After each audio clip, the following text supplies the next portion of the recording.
और दोजख आपके अमाल पर निर्भर करेगा। ये नहीं कि आपके माँ बाप बीवी बच्चे कोई काम नहीं आएंगे अगर हमारी इस जमीन को बेचने का, हमारे कफन को बेचने का काम करेंगे, इस अल्लाह की संपत्ति को बेचने का काम करें तो दोस्तों आपको आखिरत में जवाब देना होगा।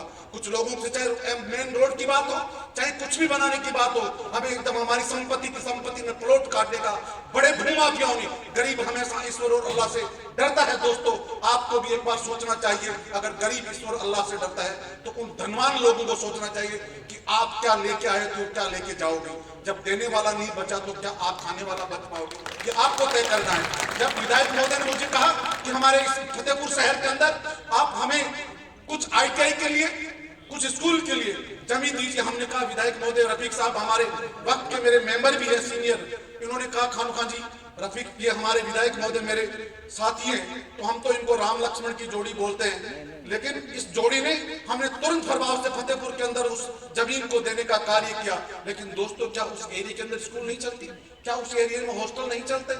लेकिन अकलियत का मामला तो सोचना चाहिए, ये हिंदुस्तान गंगा जमनी का है, यहाँ मर्यादा पुरुषोत्तम का भी है, तो यहाँ अल्लाह के रहने वाले उस वलियों का भी है। जब गरीबी नवाज रहते हैं तो दूसरी तरफ पुष्कर का भी मामला है। लेकिन हम इस मातृ वतन के लिए खास और हम ये नहीं सोचे कि ITI में पढ़ने वाला कोई मुस्लिम नहीं होगा, ITI में पढ़ने वाला कोई हिंदू भी नहीं होगा, क्योंकि हम एजुकेशनल की बात करें, जब जिस मजहब में अगर इल्म होगा तो मजहब ही बढ़ेगा। मजहब का मतलब 3600 कौम का था, क्योंकि कांग्रेस पार्टी मजहब पे राजनीति नहीं करती। कांग्रेस पार्टी हमेशा 3600 कौम को लेकर चलती है, जिसमें हर मजहब का व्यक्ति ये कह सकता है कि जिस तरह से यहाँ मेरी बहन बैठी है, चाहे SC का हो, चाहे ST का हो, चाहे जैन हो, चाहे बुद्ध हो, चाहे सिख हो, चाहे कुछ भी किसी ताल्लुक हो, क्योंकि हम सब इस हिंदुस्तान के इस बाबा साहब के संविधान के कॉन्स्टिट्यूशन बंद है। अभी जब हम आ रहे थे तो बाबा साहब को नमन करने से सबसे पहले विधायक जी ने कहा कि ये हमारी मूर्ति इस थाने के सामने, जो जिस तरह की व्यवस्था उन्होंने, विधायक साहब जब भी पिछली बार जब नॉमिनेशन के लिए आए तब भी बाबा साहब के रोके। दोस्तों उस संविधान के दायरे में रहकर हम इस एजुकेशन को बढ़ाने का काम करें, नहीं कि किसी विवाद का काम करें। कुछ लोग नहीं चाहते इस हमारे गंगा जमुनी संगम को हम आगे बढ़ाएं। जिस तरह से सम्मानीय विधायक महोदय आते हैं, इनका एक वीडियो आता है बहुत अच्छा, जब गिंदड़ का प्रोग्राम हम देखते हैं, विधायक शायद कहीं ना कहीं नाचते, आज इन्होंने डांस में जिस तरह का किया था, वक्फ बोर्ड में मुझे दोबारा मौका मिला है। मैं बहुत छोटा सा इस कांग्रेस के आपके परिवार का मेंबर हूँ, जो आज मुझ जैसे कार्यकर्ता को सम्मानीय अशोक गहलोत जी ने दोबारा मौका दिया है। ये आपका शुक्रगुजार हूँ जो आप आवाम बैठी हूँ, जो आपकी दुआओं की थी, जो आज जो आपके बीच में आया, और ये मेरी ईमानदारी थी। और जिस स्टेज पे खड़ा हूँ मैं मेरे फादर और मदर को थैंक्स देता हूँ। अगर मुझे रहे सिर्फ ये मजहब, जब चुनाव आता है तब ही मजहब की वाद और विवाद क्यों होता है। दोस्तों ये रफीक साहब सही कह रहे थे, ये 5 राज्यों में, 4 में तो बिल्कुल क्लियर है, 5 में हमारी सरकार नहीं आई, लेकिन हमारे बगैर बनेगी भी नहीं, वो यूपी होगा। यूपी में जो 2 चरण हो रहे हैं, 2 चरणों में आज की तारीख में 85 करोड़ विपक्ष कर रही है, जो सत्ता में बैठी है उनकी विदाई है। जिस तरह की भाषाएं बोल रही है दोस्तों, क्या हिंदुस्तान का प्रधानमंत्री 24 घंटे कोई भी काम उनको पता ही नहीं कि ये तो नेहरू जी ने कर दिया, जिसको बापू कहते हैं, जिसे सरदार से हिंदुस्तान के तमाम आवाम का सर झुक जाता है। कभी क्या भाजपा के लोग ये नहीं कहते कि गांधी का हत्यारा कौन था?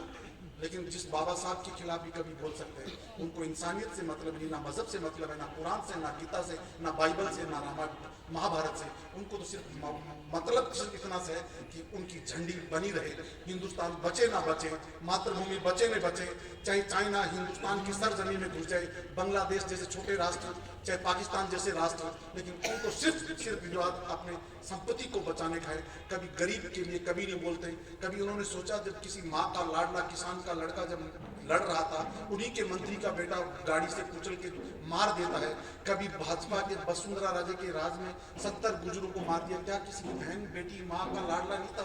लेकिन कभी नहीं सोचते ये जब भी खून का तिलक करते हैं तो कहीं ना कहीं धर्म को तोड़ने का कार्य करता है। कांग्रेस हमेशा इस मजहब को जोड़ने का कार्य करते हैं। हम तो बहुत छोटे से लोग हैं, चाहे विधायक जी बैठे हैं, चाहे रफीक साहब बैठे हैं, हमारा अगर यही है। लेकिन इतना जरूर कह दूं, मीडिया के लोग बैठे हैं, अखिलेश गांधी कहते हैं कि यार आप जाते हो तो वक्त में ही बोलते हो। अखिलेश गांधी मैं चौकीदार इसी चीज का हूँ, आप मेरे से बड़े चौकीदार हो, क्योंकि इनके पास तो अब तो आज रफीक साहब हंस रहे थे, सबसे ज्यादा प्रिंसिपल सेक्रेटरी, होम भी इनका प्रिंसिपल सेक्रेटरी, फाइनेंस भी, PWD भी, चाहे 9 या 10 प्रिंसिपल सेक्रेटरी सीनियर IAS आपके मातेत है, इतने मेरे भी मातेत नहीं है। इसलिए ये विकास परिषद आपको अजीब नाम लगता है, लेकिन अखिलेश गांधी के पास भी बड़ी मोटी चाबी है शकील भाई, और अब आप शकील भाई इनके खास।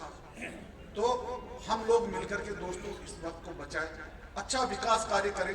अगर भीलवाड़ा शहर में तमाम गरीब लोग मिलकर अगर 50 बेड का, मैंने मेरे कार्यकाल में हॉस्पिटल का कार्य शुरू किया है, तो फतेहपुर में तो आप बहुत बड़े दानदाता हो, मेरे पास आओ, मैं जमीन दूंगा, अगर हॉस्पिटल बनाइए। ईमानदारी से अगर आप अपना शेयर मार्केट बताइए कि हमारे पास ये चीज़ है, मैं आपको स्कूल कॉलेज बनाते हैं। विधायक महोदय का आदेश है कि हमारी कॉलेज भी हमने, मेरे पास पैसे लैप्स हो रहे हैं। रफीक साहब, एक प्रस्ताव भी आपको बहुत जल्दी लेना होगा कि अहमद खान जी शायद बोले, उससे पहले कह दूं कि कॉलेज का मामला है, अगर ये कहेंगे वो जमीन भी हम देंगे, अगर विधायक साहब कहेंगे। लेकिन आप विधायक साहब के इस तैमूर के साथ खड़े से खड़ा होकर के जो इस वक्त में विवाद करते हैं, इसको तोड़ने का कार्य करते हैं, उन कब्जाधारी भूमाफियाओं को बचाना होगा। नहीं तो आपको भी इसका, ईश्वर के, अल्लाह के घर, आपसे भी जवाब मांगना होगा। और कुछ ब्यूरोक्रेसी के लोग नीचे लेवल पे कहीं ना कहीं इस प्रॉपर्टी को खुरद करते हैं, लेकिन दफा 26 में इंगित होने के बाद हमारा केस 100 साल बाद भी उस जमीन के खिलाफ रीओपन हो सकता है, मुकदमा उसके खिलाफ दर्ज हो सकता है। जिस तरह से सबसे पहले आने के बाद कार्रवाई हमने कोटा में की, अभी कल परसों जयपुर में की है, अलवर में हुई है, दौसा में हुई है, अब हो सकता है बहुत जल्द शेखावाटी में भी हो। लेकिन हम तो इतना ही कहना चाहते हैं, अच्छा करोगे शिक्षा के लिए, आप जो कहो, सामाजिक स्वास्थ्य, जिस तरह की आप बात करो, हम आपके साथ हैं। किसी की प्रॉपर्टी नहीं है। हम तो यही दुआ करते हैं कि सम्मानीय, जिस तरह से आपके लाडले ने अशोक गहलोत जी का, जो हमारे आला कमान का दिल जीता है, जिस तरह से इन्होंने लाड